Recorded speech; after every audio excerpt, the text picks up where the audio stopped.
QSO Today, episode 481, Mark Wohlschlegal, WC3W. This episode of QSO Today is listener-sponsored. Only you can keep the QSO Today podcast coming to you every weekend since 2014. Please become a listener sponsor monthly or annually by clicking on the sponsor banner on the show notes page or at the top of the QSOtoday.com webpage. Sadly, for the second week in a row, there were no listener sponsors or donations. I realize that money is tight and you have other obligations. But why not use the Amazon link before shopping this season? You can make both your holiday purchases and support the podcast. Amazon pays us a small commission on your purchases, which for QSO Today is a significant contribution. Please help me to keep the QSO Today project alive with your support.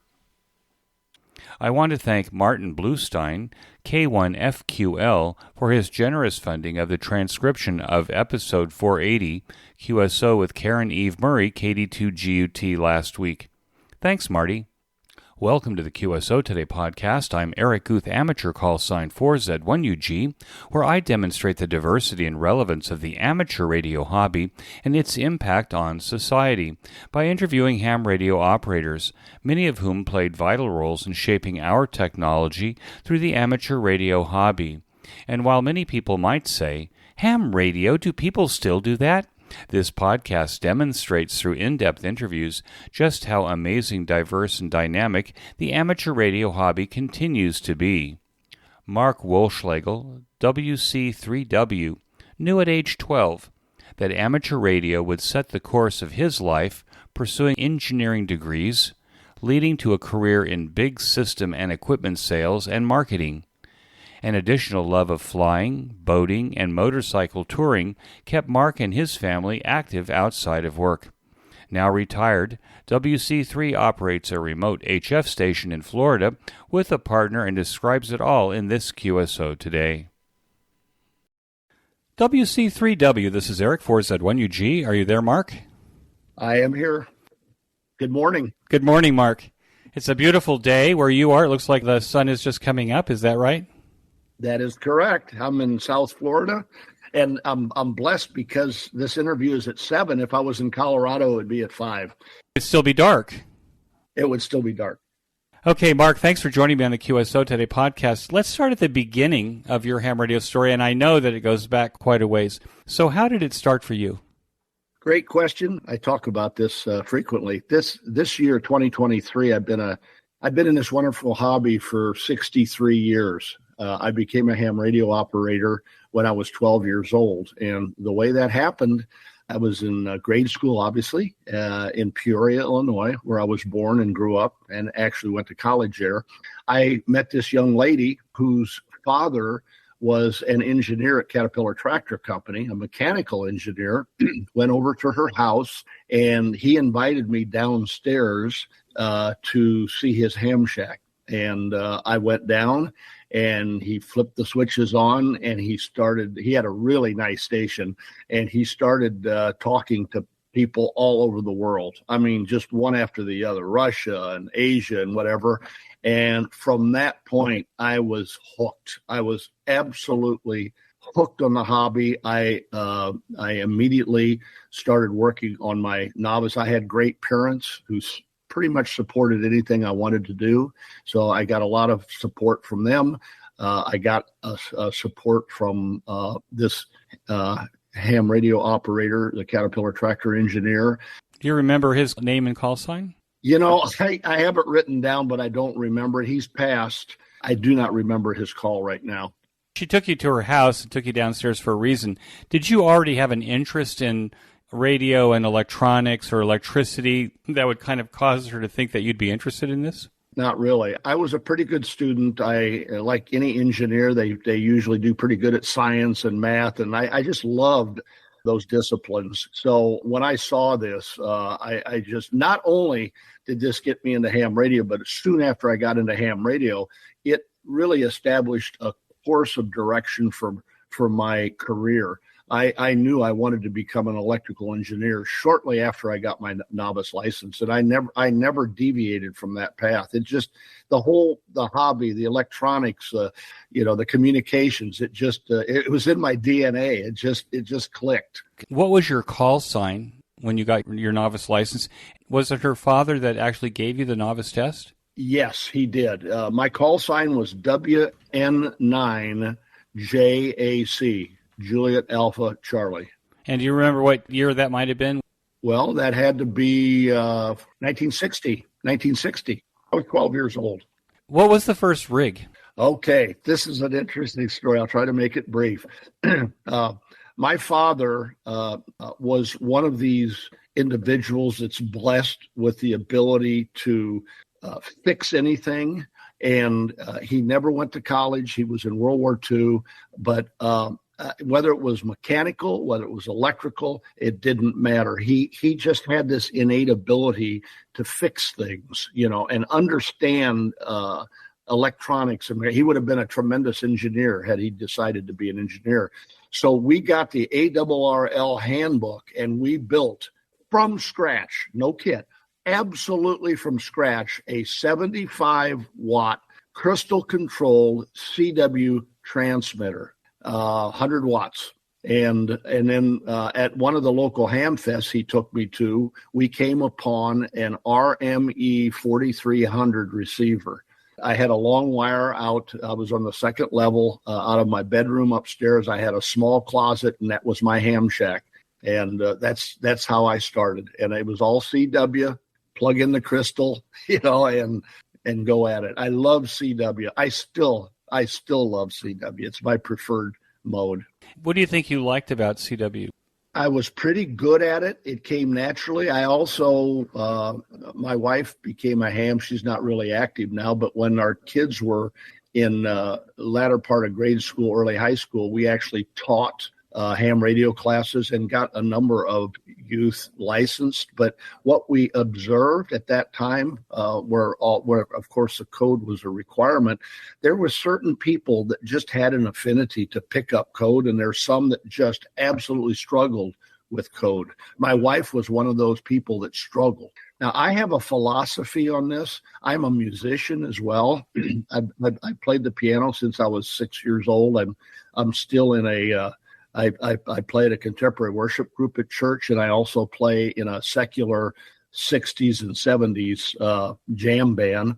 And I think there is a correlation between, this is a DNA thing again, between people who are musicians and people that do extremely well on CW. And that's my only explanation. I don't know if there's any rationale behind it. It just came so naturally. When I played the piano, I loved Bach, and a lot of engineers enjoy Bach. It's very structured and disciplined. I look at CW kind of that way. It's very, very structured. It's very disciplined. Rhythmic. If you've got a sense of rhythm, then. Exactly. But I don't know if any of that is true. I would think that it actually might be true, that in fact, people who are musically inclined might find it easier to learn CW and to be happy with it as a mode. It's so amazing that long after the CW requirement was removed from amateur radio that we have this renaissance in CW operation. I love it. I said I wouldn't talk about it much, but I administer the CQDX Marathon program, and I've actually given over 60 Zoom presentations to clubs, primarily in the U.S., but also in South America and Australia. I have noticed there is a resurgence on people wanting to learn CW. My theory is that I think people are so overwhelmed with communication in the course of their private and professional lives that it's kind of like going into the monastery and meditating and still enjoying the communication. There's a certain amount of peace and serenity that one can realize by using CW. Probably only a ham radio operator would ever make that statement, but I believe that. I believe that. That's part of it. Yeah. You've alluded to that ham radio set the course for your life. First of all, as a young person who's a novice, and then you upgraded to general. Yes. Did you enter a high school in Peoria that actually had a ham radio station and other hams? I did. I did. I attended Richwood High School on the north side of the city, and we had a very active amateur radio club. I participated and contributed to that club. So you actually had then kids who were your contemporaries who were also ham radio operators. I did. You still keep in touch with any of them? Those that are living, yes. I went to my first reunion ever, which was 50 years, a few years ago. And I absolutely loved it. And I regretted not having attended some of the earlier ones because I enjoyed it so much. And it was a hoot. And I have since been back to Peoria for, I think, 55. But it was a real treat. So you went to Richwood High School. You studied the sciences because that was what you were interested in. What happened after that? Where'd you end up going? Well, after that, I was on all the. I was a good student, and I was blessed with pretty good mind, and of course I love the sciences and math, and I was in all the advanced programs, the AP programs, and algebra and trigonometry and everything else, and because I co-op in college, a cooperative engineering program is a work study program. I had two major co-op assignments. One was Lockheed Missiles and Space Company. I don't know why I ended up in California on both of them. I think because I ended up living at home, even though I joined a professional fraternity in college, I wanted to get out of home, out of Peoria. So I picked the farthest place I could move, and it was California. So I had an assignment at Lockheed Missiles and Space Company in Sunnyvale, California as a first one. And then my second assignment was about a year and a half, was in the Southern California area where you reside from time to time, at the Autonetics Division of North American Rockwell in Anaheim, California. And so that's where I ended up, and I graduated in 5 years, and then I went on and I got an MBA. Actually did all the coursework at Bradley, and my first job out of college was in Raleigh, North Carolina, and I finished up my dissertation under a professor down there in North Carolina State University. That's where you finished your MBA. That's where I finished it, just a dissertation, the last portion of it. I did all my coursework at Bradley. I had an internship there as well, so I helped kind of a teaching / do homework kind of checking things to help fund my MBA program. So did you actually end up becoming an electronic engineer, or were you in management? With the MBA, that kind of puts you on a management track rather than in the lab? That's exactly what happened. Yeah, with Westinghouse, I was at the meter and instrumentation division. I did a very brief stint in engineering and met a number of people who were doing the technical marketing, and I fell in love with that. So I pretty much immediately went into technical marketing, and then I spent 15 years at Westinghouse. And before I left, I became a vice president there, and then I only had 2 other jobs after that in my entire career. I retired at 70. I loved my job. I forced myself to retire. I could have worked some more. I've been blessed with a lot of health. I've been very healthy all my life. But anyway, it's I was my last job was I was in a power generation business for the last 20 years as an EVP. Where? I was first in the Philadelphia area, and then our head office was in San Francisco. And then they moved that head office to Charlotte. And the last few years of my career, I closed the office in the Philadelphia area, in the Chester County area. And I just worked out of my home in Florida. What was the name of the company? Toshiba International Corporation. It was a big company. That was their power division? It was their power division. Yeah, I had the responsibility for steam turbines, gas turbines, hydro turbines, geothermal turbines in North America, both the U.S. and Canada. These are power generation turbines. Huge.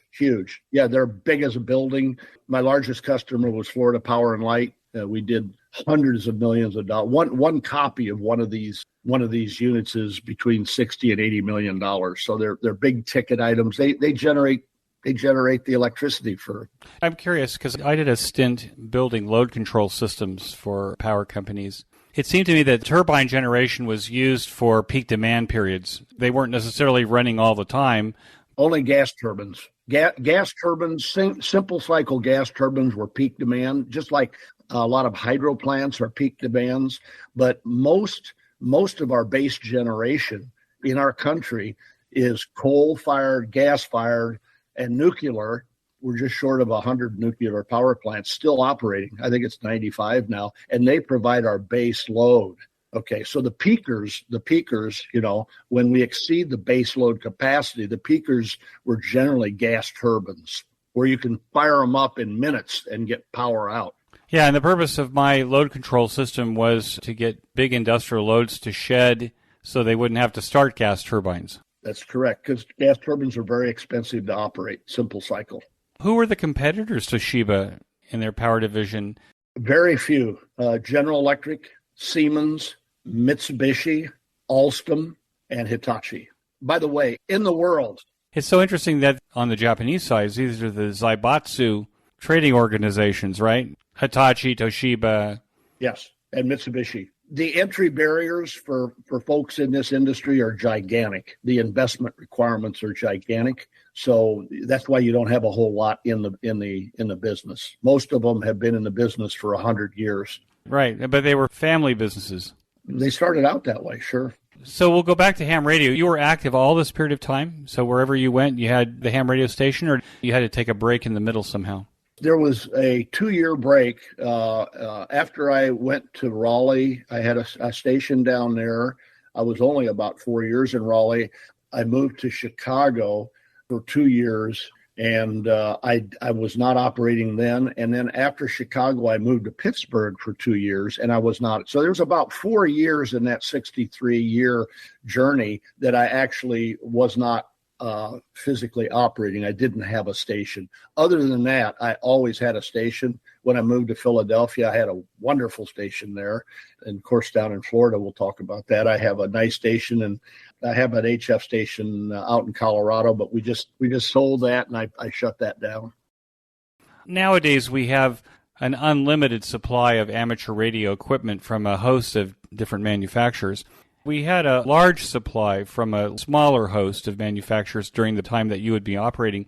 What was your preference in those days up to the present in terms of, were you a Collins person, a Drake person? What was it that you carried from location to location with you and operated? Well, after I'll go back almost all the way back before I left my home and my station at home, which was very nice too. I eventually, my dad put a tower up attached to the house. It was right above my bedroom, actually. I did away with our homebrew, and I bought a Viking Valiant too, and that was my transmitter. That's a Johnson Viking Valiant. That's a Johnson. Yes, sir. Yes, sir. And I don't have that anymore. I still have my homebrew, though. It's downstairs. I still have that. Oh, do you really? I still have it. Yeah, I still have it. You didn't replace the receiver. You kept the receiver, the EME. Yes, I did. And yeah, I kept that pretty much all through. It was a great receiver, actually. It really did a nice job.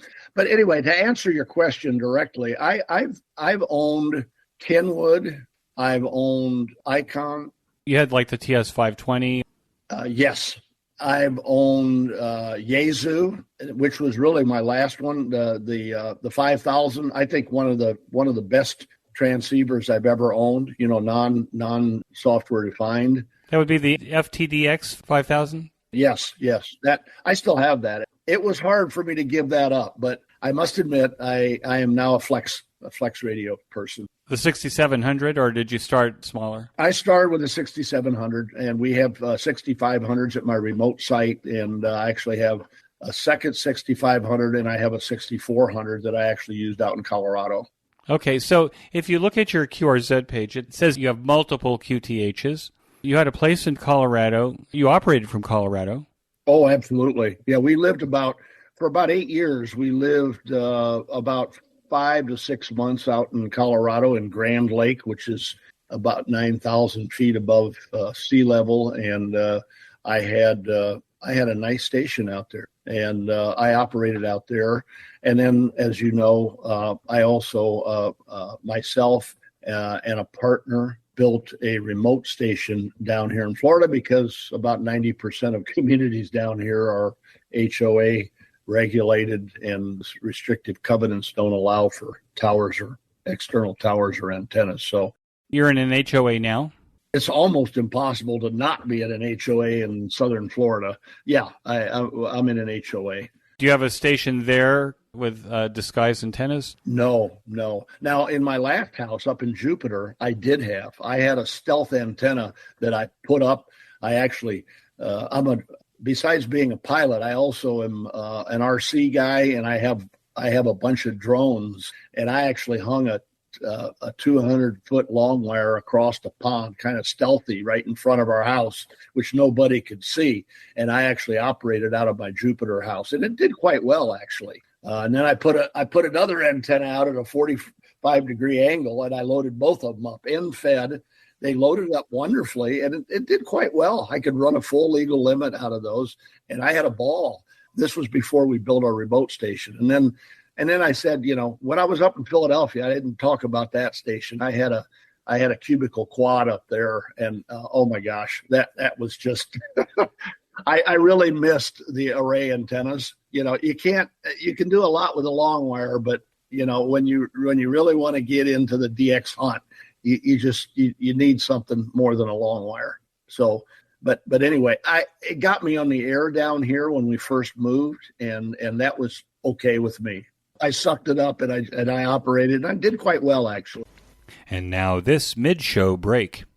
The future of podcasting and the QSO Today podcast is listener sponsorship. It keeps us lean and focused on providing you the best ham radio interviews since 2014. You can keep the QSO Today podcast commercial and sponsor-free by becoming a listener sponsor yourself. For $10 a month, or save 20% at $100 per year, you can become a listener sponsor. I am now recording the QSO Today podcast as video interviews that are available only as a benefit to listener sponsors through our QSO Today community website. As I develop the sponsorship tier, I will add bonus content for listener sponsors. Listener sponsors, not donors, are automatically members of the new QSO Today Academy.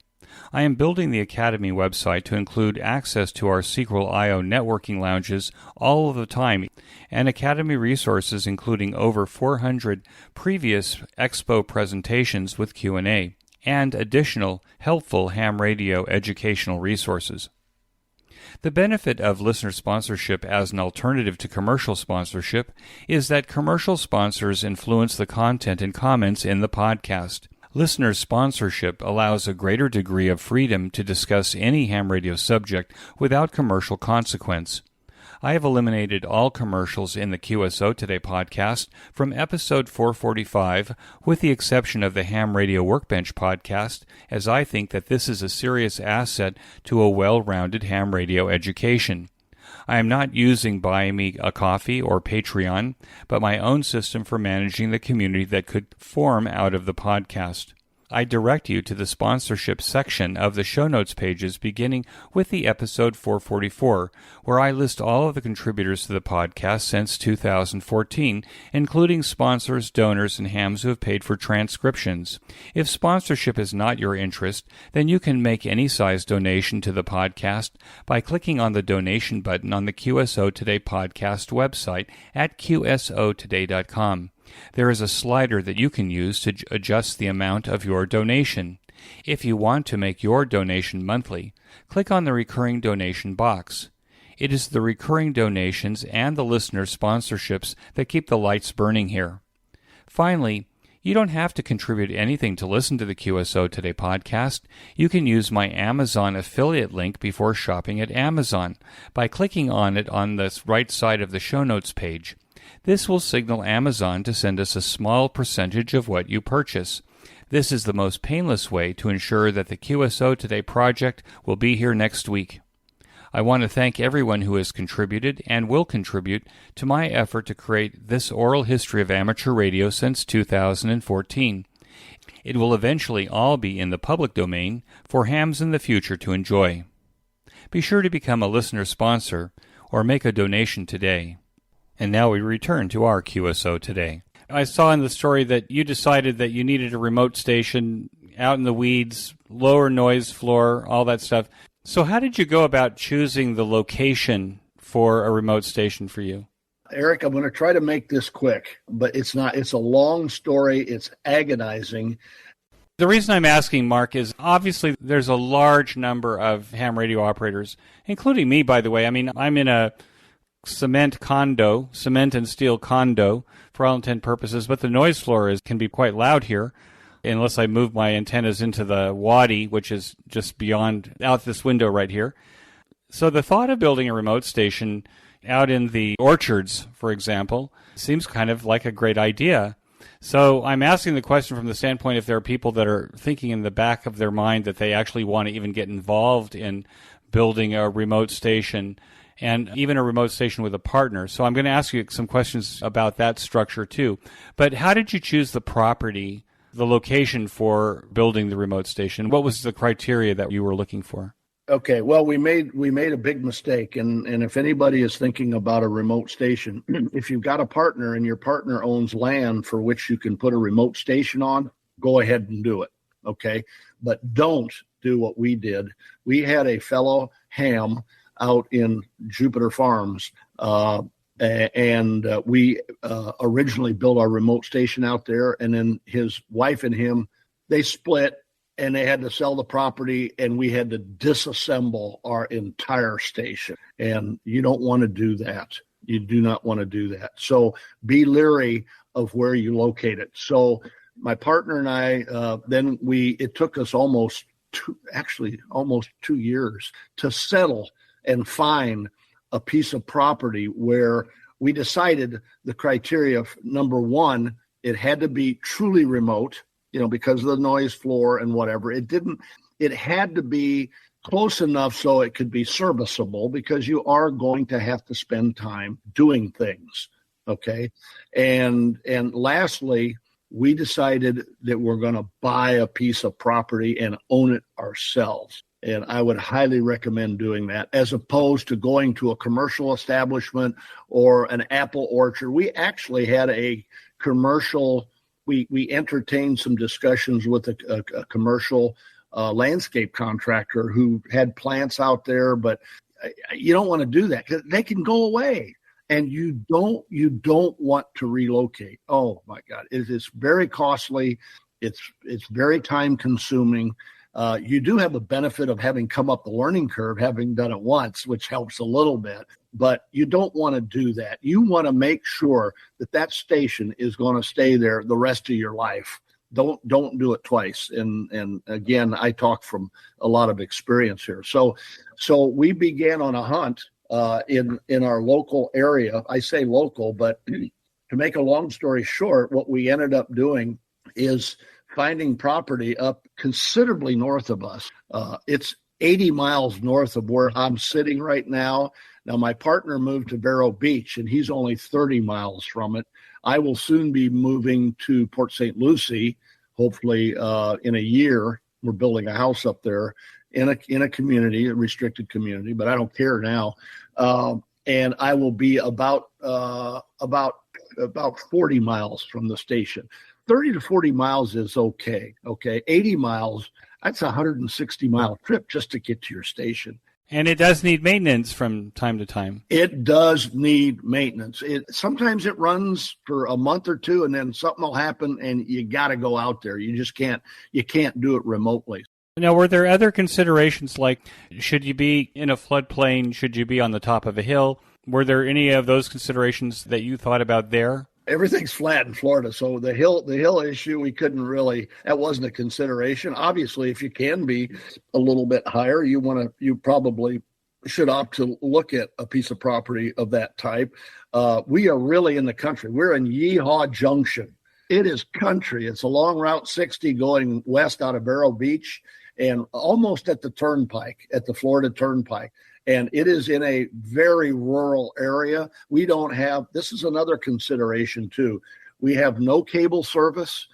We do have mobile telephone service, and we operated the station off of mobile telephone through a third party. We actually used AT&T, who had contracted a tranche block from AT&T, and we got it at a pretty reasonable price. And then he went out of business. And so at the time, I was concerned. I always like to, I'm an engineer, I want plan B. So my partner and I said, okay, what is plan B? Well, plan B is Elon Musk. So almost a year before the AT&T service went away, we bought a Starlink receiver antenna dish, and we hooked it up and we started playing with it. And now we're 100% on Starlink, and it is working fantastic. Now, do you have Starlink at your house now? No. Does your partner have Starlink too? No. It's at the remote location. Just a couple of interviews back, when you uplink to the Starlink, it almost immediately downlinks to somewhere close. He discovered that he could actually do a link-to-link through Starlink. Yeah, I know what you're talking about. I thought that was quite interesting that that's the way that thing works. We're not doing that, and I'm writing a paper right now for CQ Magazine. We have a kind of a neat VPN scheme that we're using, and it's beyond the scope of your interview here, but we've got a real neat configuration that we're using, and it is seamless. It's working very, very well. And Starlink is phenomenal. I can't say. He was struggling early on. We were getting some dropouts, but as he continues to launch satellites, it's got better and better even over the last year. I think he's putting up 24,000 satellites? Yes. I saw a couple interviews with him. I really didn't know him that well, but I watched he's a genius. The guy is really a visionary. He really is amazing. And what he has done is amazing on Starlink. Well, I hope that it's available here officially at some point. I can't imagine why it wouldn't be. Well, I'm not complaining about the fiber optic service I have, but in this part of the world, with all of the things that are going on, that would be a real asset to the good guys and the bad guys. So, you've got a dichotomy here a little bit. You want to be very remote, or as remote as possible, so you don't have things making noise. But as you get remote, you are lessening the chance that the cable companies have or the telephone companies have infrastructure in place. Well, how about LTE? Does your smartphone work on the site? You could make it work. Actually, for our site, you don't need high speed. Even with the huge amount of data that the Flex requires, uplink and downlink. Okay, if we've got 3 to 5 megabytes download and about that upload, we can operate our station without any packet drop off. You do not need screaming speed. But LTE then might have worked. We were using that before we were using Star. We did put 2 external antennas and pointed it. I've got a good friend that is he's an RF engineer with AT&T, and he helped us position and locate where the AT&T source was. And he worked actually. I'm not disclosing anything here. He actually had the ability to adjust the azimuth, of antennas, and he actually improved our signal strength by just making a few tweaks on the tower that we were using to service our station. That's all gone now. Now, Mark, you said my partner a couple of times. Did you create some kind of a business legal entity so that the two of you could own this property together and the assets that are in the station? We did. Would you recommend that if a group of hams gets together and wants to build a remote station? Absolutely. We created an LLC. I won't go into the details, but we have everything that would be required to operate a commercial business, and it's all within the charter of the LLC. And even in disposition, if one of us would pass, what happens? You've got to plan all that ahead. And the more people we entertained at one point adding people, but I didn't need to do that, and he didn't need to do that. So we said, why do it? It makes sense. So you don't have to fight for access to your station. I didn't want to do that, and he didn't want to do it.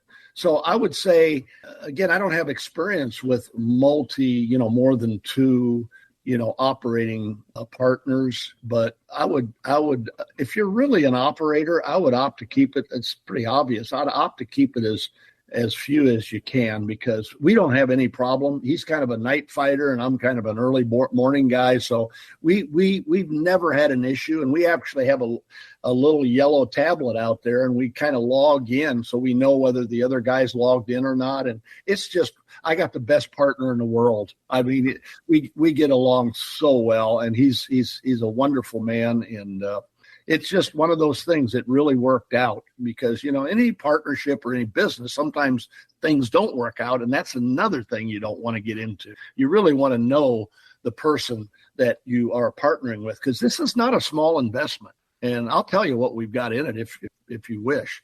We've got about $35,000 into our station. Right. I saw that you have a massive antenna. We do. Antenna tower, and you had to use a crane in order to put things up on it. And so just the capital expense of putting the thing together was a big deal. Well, the reason I'm kind of asking you this question is because I know that you're a pilot and that you probably have owned airplanes, and maybe you had fractional ownership of airplanes. So business partnerships in airplanes and boats is a pretty common thing, but I don't think that amateur radio operators necessarily think this way. That, in fact, if they go together on a remote station, which is a great idea if you're compatible with a partner or partners, but having the legal entity around the station is important, because old people die, or even young people die, and a spouse is now your partner, and maybe that's not what you thought you wanted, and things weren't clearly pointed out, and it wasn't in writing. So I can see that without a legal basis for a shared asset like a remote station, there could be a lot of trouble for the ham that doesn't think this way. Well stated, Eric. You're absolutely right. You want to set it up like a business. Just look at it as a business, and what ifs, and that's what you're basically doing. We have a joint checking account. We have ledgers, and we just, when we need working capital, we each contribute equal amounts, and all of our expenses come out of that account. It's quite simple, actually. By the way, the operating expenses are really low. Once you get it set up, we pay Starlink $120 a month, and our utility, we had to bring utility service out because it's so remote. It runs about $70 a month. Did you have to pay the capital expense to actually trench or pull the power cable? No, we did not. And the reason we're actually in a community that's zoned to build trailers only. It's really remote. So there was electric infrastructure in the community. There's only about 40 or 50 trailers out in that community. So they had the infrastructure there. So no, So the property you're on is a trailer property. Instead of having a trailer house on it, you have a ham radio. We got a 10 by 15 air conditioned mini split climate controlled shed on the property. Okay. But I couldn't put a home on that property. I can put a trailer. I got my little camper trailer out there, and I got my motorcycle trailers out there, which I can store for free, which is kind of neat. But the utility brought it to us. They did it's a little REA. It's called Peace River. I've had really no problems with them at all. But I didn't have to pay anything to bringing the power. It was right along the main road that goes through the community. So they had to bring it. They had to trench about, I'd say maybe 100 feet, 150 feet, something like that. And the neighbors? Got a neighbor to the north of us. And interestingly enough, we just entered into, his wife works from home, and they were having a lot of problems with internet, which I understand out there in that rural community. So we're now Starlinking it to him and charging him a small nominal fee. So you're using some outdoor access points or something like that? No, just Wi-Fi. He's just north of our property, and the Wi-Fi is sufficient for him to pick up a signal. Now you're a WISP. I'd like to get more of those. That sounds pretty amazing. I mean, considering what internet would cost them, you're sharing your Starlink makes it more affordable for you, and it's an invaluable service for them. Not to mention, if he wanted to bring Starlink down, the initial investment for the dish is like $700. So he didn't have to do that. We're just charging him a very low nominal fee. So it's a win-win for both of us. And the Wi-Fi is coming off the dish itself? No, it's coming off of the modem inside our shack. But it's strong enough signal. We checked it out, and he's got like 100 meg download. You know, he's got 50 meg upload. So he loves having your ham radio station next door to him. He loves it. Now he really loves it. We had talked before we started. We were talking a little bit about your flying experience. When did you start flying? In college, as a sophomore, our college had a flying club as small as Bradley is out at the Peoria airport, and they had you're not going to believe this. They had a club that was called the Bradley Flying Club. And you know what? One of my lifelong buddies last spring, I always had a desire to fly across the country in a Cub. He's in the Philadelphia area. He came out. His son was my instrument pilot.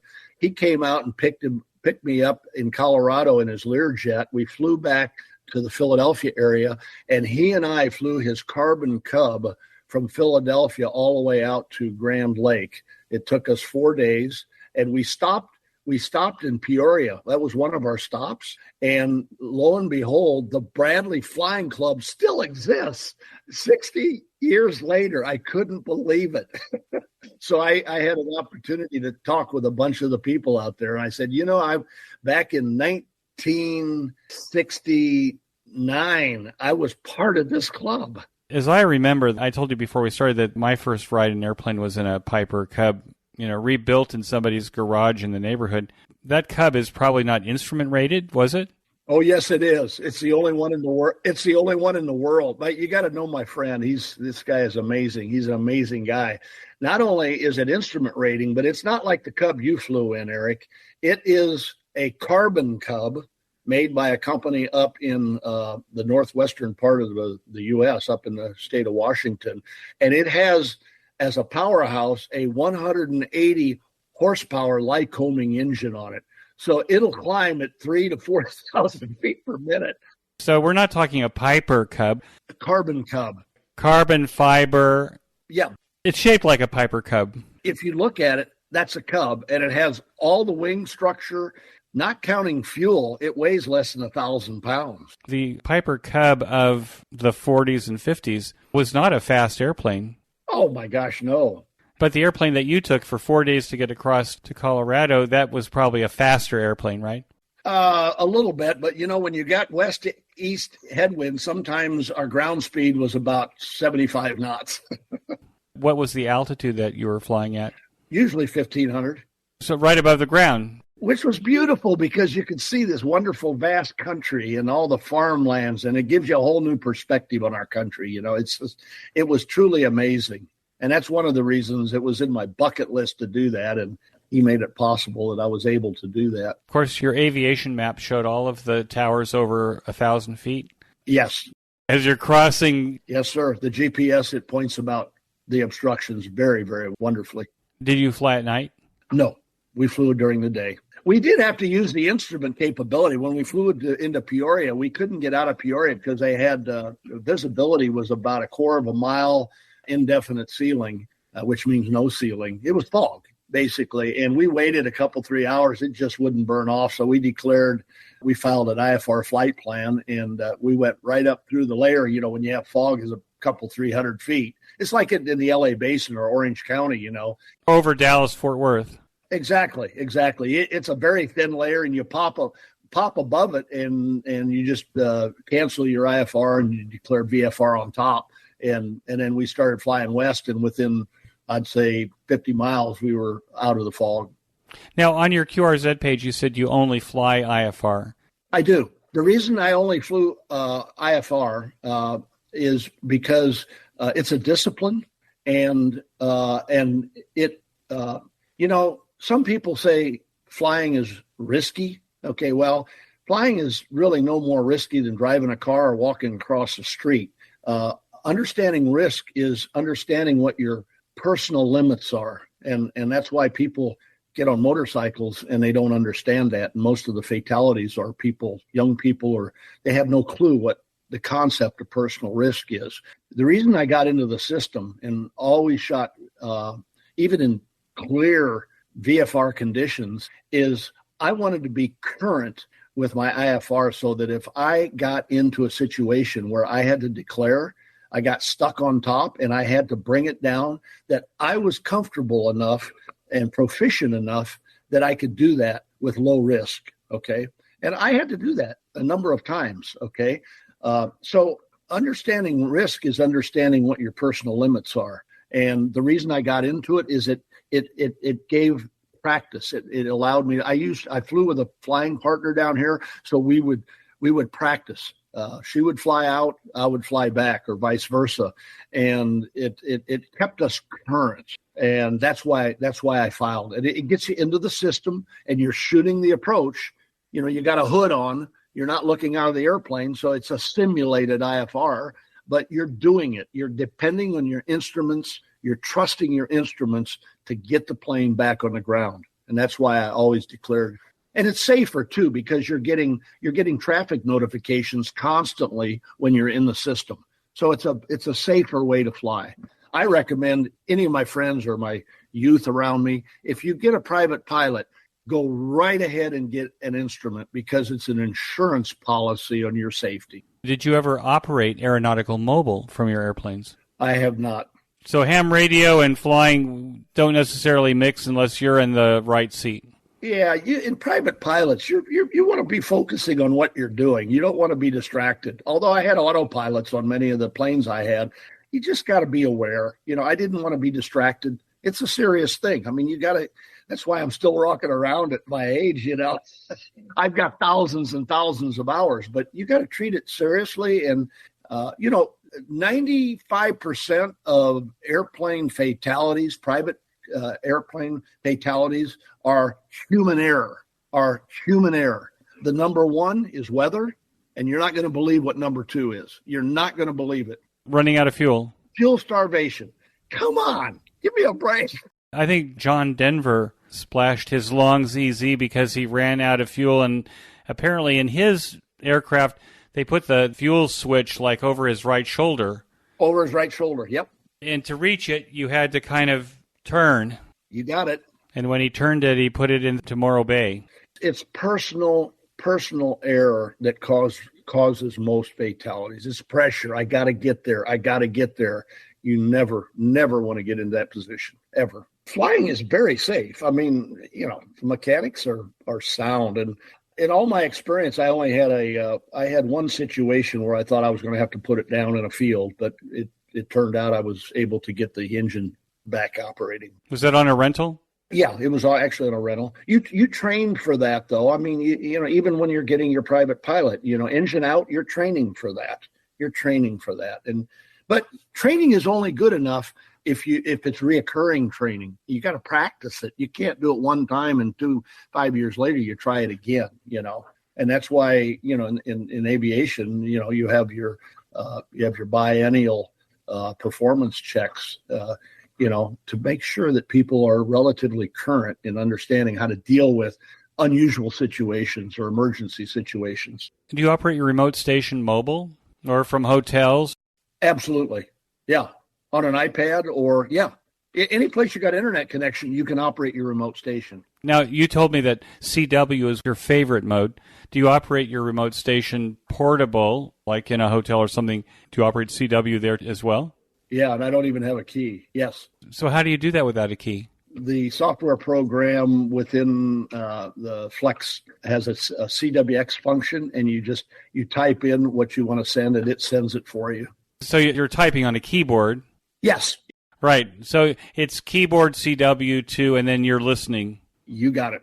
I want to take a minute to tell you about my favorite podcast, the Ham Radio Workbench Podcast, with George, KJ6VU, and now joined by Rod, VA3ON, Mike, VA3MW, Mark, N6MTS, and Vince, VE6LK. Every 2 weeks, George and company offer up a status report on the many amateur radio projects on their workbenches and explore projects on their guests' workbenches. This group is project active and prolific, covering many technical areas of amateur radio. So the next time you want a deep dive into ham radio electronic project building, or to learn about technology, tools, test equipment, construction techniques, and the rest, listen to the Ham Radio Workbench podcast, available on every podcast player and channel. Use the link in this week's show notes page to get to the Ham Radio Workbench podcast directly. And now back to my QSO. I see that you're also a sailor. You had a boat for a while as well? Oh, yeah. Is a boat a hole in the ocean you pour your money into? Oh, it's absolutely true. Airplanes, boats. I always said there's three things in life that are money sinks. I have experienced 2 out of the 3. Boats, airplanes, and women. Divorces. That's what I'm saying. Yeah, women, divorces, whatever. Those are money sinks. They will take away your wealth very quickly.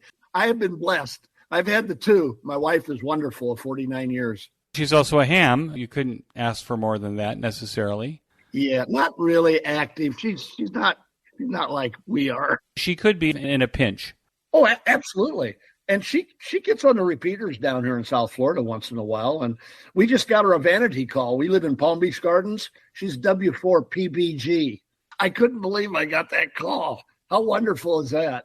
How does weather affect you? I mean, obviously South Florida gets hurricanes.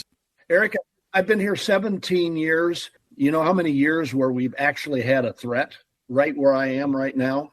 2 years in 17 years. And one was a misfire. It turned north. We had maybe 50-mile-an-hour winds here. The second one was a little bit closer.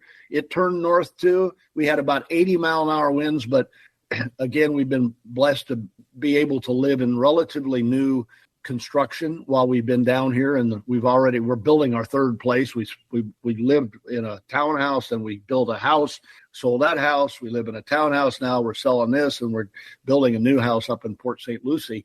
There was all the building codes now will withstand 200-mile-an-hour hurricanes. So you've had hurricanes come through your area, or you haven't? Two in 17 years. That's it. When we moved to Florida in 2005, I mean, everybody was saying, oh, my God, why are you doing that? Why are you doing that? And, hurricanes and bugs and everything else.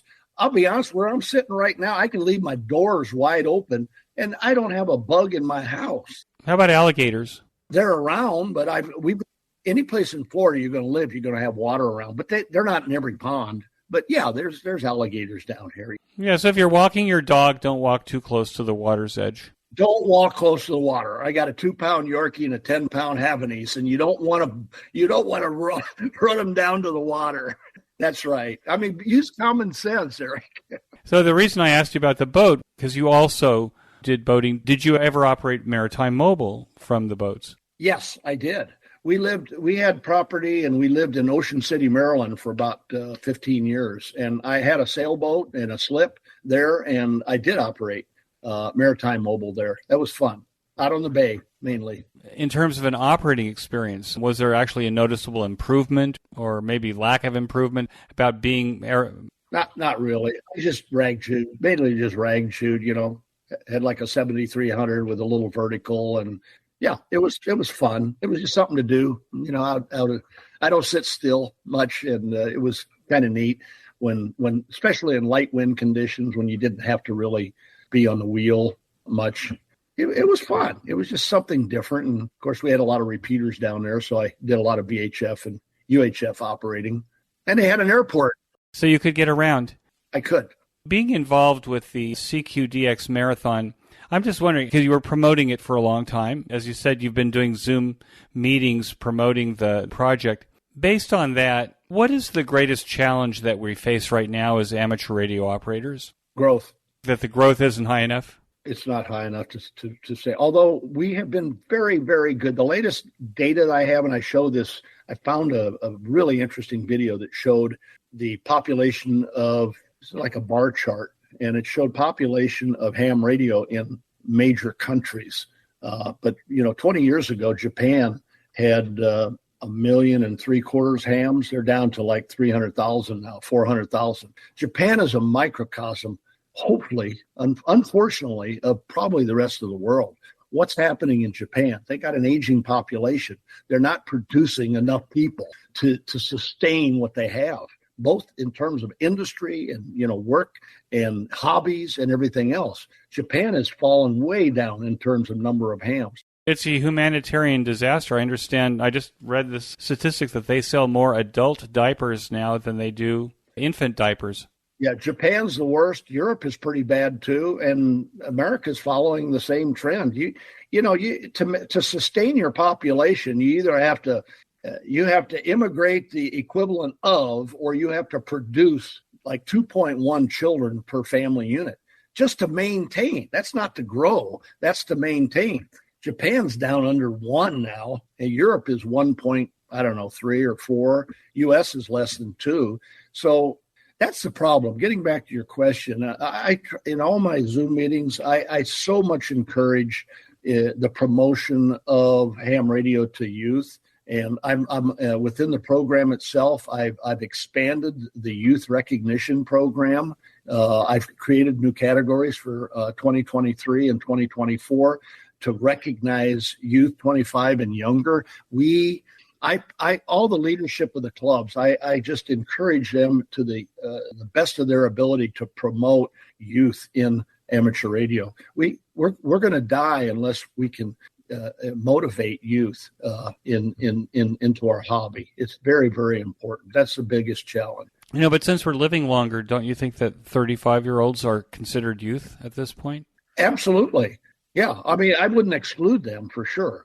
What do you think that we could do better? You remember your being 12 years old and going down into the basement and seeing the control panel with all the lights and the knobs. I mean, that was what interested me, was just the meters and the whole. What could we do now that would attract? Do we even understand youth now in terms of what it is that causes them to react and become passionate about our hobby? Anybody that says they understand youth today is lying to you. I certainly don't. I don't either. All I can tell you, Eric, is it's all, why are clubs growing? Why over 60 clubs I've done Zoom meetings. Why are some clubs doubling in size, tripling in size, and some clubs are dying? It's the leadership within the club. It's become very visible to me. And why do I say leadership? And what are the clubs that are growing? They are involving their people in various venues, whether it's going out and operating in the park and inviting the Boy Scouts over. Field Day is a great venue. I used to contact our local, my wife is sort of in politics down here, and I would get the mayors of cities in, not only for the points that you get in Field Day, but to expose them to what these people are doing. And, under the auspices of the fact that we are also first responders too, the ARIES program and whatever. It's just engagement. It's engagement. It's conscious external focus. The leaders and the clubs that are growing are doing that. And the ones that don't do anything, they meet, once a month, and they're sitting around the same people. They have nothing going on, no social events, nothing. Those are the ones that are dying. So you've given me an idea. What I observe here mostly, this generation of parents, maybe our generation of parents, had this idea that our kids could not be idle, that they have to be programmed from the moment they get out of bed until they go to bed at night. They have to have after-school activities. They have to have blocks of time for homework. There's no time for play, and I don't think using a smartphone on social media is play. But there's no time for play. And so there's no time for passion that might come from learning something new or mastering a musical instrument. I have a twin brother who's been a music teacher forever, and getting a young person to practice 10 minutes a day is a major achievement. A kid that practices 10 minutes a day becomes a virtuoso by all intent standards. You're dead right. And where does that come from, Eric? Where does that discipline come from? It comes from the parents. I don't know. I think maybe parents in this generation, I'm waiting for all of the emails that people send me and telling me I don't know what I'm talking about.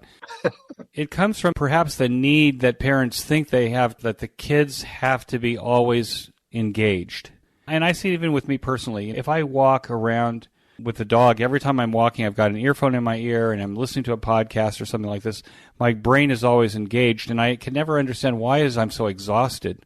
It's just too much stimulation. But what you said was very interesting, and that is if you could involve 35-year-old parents in ARES or in very active ham radio activities, bringing their kids along and engage them as well. They may not have licenses yet, but there's always something kids can do in these activities. So maybe that's the way you catch them, is you actually catch them through engaging the parents first, getting the parents involved in the activity, and as a result of that, then the kids will come along with the parents. Any adult other than their parents who makes those kids feel like they're really important without causing them to be narcissistic, it seems to me that that might be a way to snag kids. This is out of the box thinking that you're expressing here, and that's what needs to be done. You know, I know what you're talking about. Every minute has to. I got 3 grandchildren, 8, 10, and 12, and I see from morning to night their program, and and unfortunately or fortunately, it's mainly in sports. It's mainly in sports, a little bit in music with one of them, but it's mainly in sports because I've got a very athletic daughter. I was very athletic all my life. They like to engage their children in things that they excel in and they enjoy. And I can't fault them for that as parents, but they do need to expand, you know, their viewpoint and look at a lot of other possibilities. But there's not an easy formula to do this, but I know that it has to be done. Otherwise, our 750,000 hams in the U.S., that's going to go the way of Japan unless we figure out a way. Because, you know, I mean, look at the demographics of the club meetings. You know, again, I can see the people when I do the Zoom meetings. They're octogenarians, man. I mean, there's a few in there that have some youth, and I always recognize them when I talk to a group. I always play on them. If I do an in-person meeting, like I've done in clubs down here, I try to stroke them. You know, I try to say, God, it's so great that you're here, and tell us about how you enjoy your hobby, you know.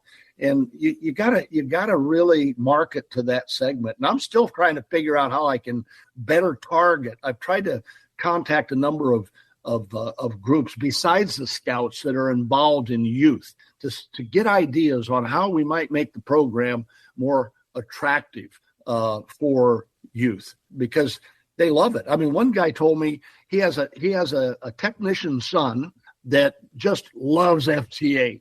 Just loves it. He doesn't like sideband. He must be an introvert, you know, like many of our, unlike me. Or he's just used to using keyboards. Exactly. He loves FT8. Well, I said, well, you know what? He can get on 10 meters and he can participate in DX Marathon as a technician on FT8. So he did that. And this kid is having a ball. He's having a ball. So you got to look for those cues, you know, and get the kids slotted, you know, to where they're going to really enjoy and they're going to advance. And that kid's going to be a technician. He's going to be a general, and he's going to go right up the ladder probably. So another idea I've just had, why not have the amateur radio club go to the local Boy Scout troop and figure out how to use those kids in their next event, whether it's field day. Now, it could be all they're doing is running the mess tent. They're doing stuff that's supporting the operation, but it gives them a chance to actually kind of mix with the hams and actually see what's going on. I have all kinds of ideas.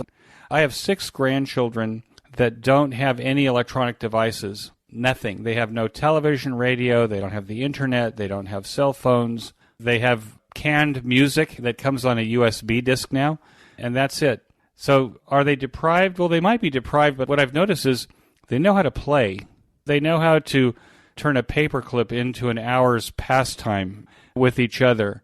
They have to cooperate with each other because they rely on each other for entertainment, and their friends are the same. So it's very interesting when I'm thinking, I've always been a technologist, and I obviously can't get away from my technology. But if I'm trying to figure out, well, what is it that kids can become passionate about? Well, my oldest granddaughter is all of a sudden passionate about sewing. So it seems old-fashioned. It's like the Amish on the one hand. On the other hand, how do you develop passion for something? Either it comes naturally, you have an affinity towards music, you have affinity towards technology. You mentioned your father, for example, coming from a generation when, you know, he could fix anything. My father and grandfather could fix anything. But in those days, you know, you couldn't replace anything because everything was expensive, right? So everyone fixed everything. that was a generational thing. Now we live in a disposable era where everything can be thrown in the trash can, which is great for me because I find all kinds of amazing things in people's trash cans because they don't fix anything. On the one hand, on the other hand, for the long term, it causes people to not be passionate about something. Can I pick up on something? In 2017, I was offered the opportunity to go on a team to Cuba, where we did a sort of a mini de-expedition, but we teamed up with a Cuban team and for 4 days. And we operated a contest. I think it was CQ Worldwide SSB. And the Cuban hams, what you reminded me of, they can't buy equipment. The equipment that they have down there is 50 years old, but they know how to keep it going. They know how to repair it. They can't, we couldn't bring equipment in there because they would confiscate it. We were going to gift them with some equipment. We couldn't do it. So these hams are wonderful people, and they're very technologically capable because they had to do it out of necessity. They patch their equipment together and they keep it running, and it works great. Well, they still have the 57 Chevy Bel Airs running around down there, right? All over Havana. That looked new. Exactly. But, they were wonderful people. I really treasure that experience. The only problem is, Eric, as you can probably appreciate, and they know it, they have no hope because of the regime that they have to live under. They have no hope. But they're wonderful people, and they get it. They really get it. Asher Farhan, VU2ESC, who makes the Bidex rigs, was winding toroids on steel nuts, as a kid. So you use what you have in order to solve the problem that you have in front of you. I always thought that was quite interesting. What excites you the most about what's happening in ham radio now? Two things. I get into this discussion, especially with the old timers, with FT8. Okay. I do FT8. I love FT8. There's a lot of hams that do FT8. As long as I've been in this hobby, Eric, for 63 years, I know one thing for sure. Ham radio equals innovation. I look at FT8 as just another innovative step that ham radio has taken. There will be others that follow. Here's why I like FT8.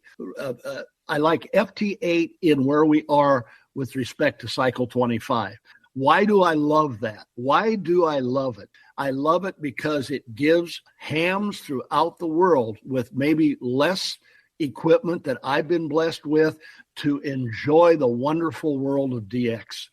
I've talked to a guy in Annapolis the other day. He was in one of the clubs I was getting. He's in a townhouse. He's got a wire antenna up in his attic. Okay. He's running 100 watts and he's working the world. He's working DX on FT8. He probably couldn't do that on sideband. He couldn't do it on CW. I believe you can classify ham radios under the bell-shaped curve, and I'm out on the 1 sigma. There's not many people have stations like I have, but inside that bell-shaped curve, Eric, are hundreds of thousands of amateurs that have a wire antenna. They don't have a linear amplifier. They're running 100 watts, and they can get on FT8 and work the world. And that is very exciting to me, number one, okay? Especially they can tell their friends that they're doing it with 100 watts and a piece of wire hanging out the window. Exactly. And so right now, the most exciting thing to me is Cycle 25. It has been a blessing. And you know what? It's going to be around for another, who knows, 3 or 4 years, 5 years. And if you're even thinking about getting into the hobby or getting more active in the hobby, now's the time to do it. It is a wonderful, wonderful time. And I don't know how many out of the 1 point whatever number of hams in the world that we have today, 2 million. I don't even know what the number. I can't find a number. I would say a good percentage of those hams, if they have a radio, if they got an antenna, if they're active, they do enjoy working DX, right? I don't know if it's 50%, 60%, 80%. I have no idea. All I know is a marathon program between 2021 and 22 grew at 46%. And we were already in cycle 25, and I'm expecting some huge growth this year and hopefully the next couple years. It's the fastest growing program in ham radio today. Mark, what advice would you give to newer returning hams? Returning hams, just do it. just get on and have fun. New hams too. New hams too, absolutely. Get on the air and have fun. Have fun. This is a hobby. And, I've got an administrative staff that I put together in CQ Magazine. I have to remind them, the scoring, we're completely doing the submission, the scoring, everything. I said, guys, let's remember one thing. This is a hobby. Our participants are here to have fun. We can't lose that vision, okay? We're here to serve them. And by the way, the reason I did this, I just picked this up in January 1st, 2023. Okay, I'm less than a year into this, although I started in 2022 with the predecessor, who I call my hero, K9EL, John, up in Chicago, John Sweeney. We're here to have fun. We're here to have fun. We can't lose sight of that. And, in making our rules and everything else, we're here to have fun. Mark, it has been such a pleasure to have you on the QSO Today podcast. I want to thank you for coming on and being my guest, being a contributor to the QSO Today Academy and Virtual Ham Expo. So I'll put some links to the presentation that you made there. With that, I want to thank you so much again and wish you 73. Thank you, Eric. And thank you for what you're doing. You in your QSO Today are promoting the hobby by spreading the word. I have a few slides I use in my presentation, and I look at that. One of the neat parts of this hobby, when I was traveling all over the world, I'd try to look up hams. We have in our community such a demographic broad reach. We go from firefighters to policemen to lawyers to engineers to political leaders. I have 3 slides that show people that were ham radio operators in the past, and it's amazing. Look it up on the internet. There's some very famous people, musicians. Joe Walsh of the Eagles is still very active. It's just amazing. And what's intriguing about the hobby is the people and that you meet, and it's fascinating. It's fascinating. So thank you very much for doing the interview. I appreciate it. You're welcome, Mark, 73. That concludes this episode of QSO Today. I hope that you enjoyed this QSO with Mark. Please be sure to check out the show notes that include links and information about the topics that we discussed. Go to www.qsotoday.com and put in WC3W in the search box at the top of the page. You may notice that some of the episodes are transcribed into written text. If you'd like to sponsor this or any of the episodes into written text, please contact me. Support the QSO Today podcast by first joining the QSO Today email list by pressing on the subscribe buttons on the show notes page. I will not spam you or share your email address with anyone. Become a listener sponsor monthly or annually by clicking on the sponsor buttons on the show notes pages. Your value for value support is recognized on the QSO Today podcast and in the weekly show notes. Use our Amazon link when you shop on Amazon. Clicking on this link before you enter Amazon will allow Amazon to pay us a small commission on what you purchase. This is a very painless way to support the QSO Today podcast. QSO Today is syndicated on every podcast platform, including Spotify and the iTunes Store. Until next time, this is Eric 4Z1UG 73. The QSO Today podcast is a product of KEG Media Inc., who is solely responsible for its content.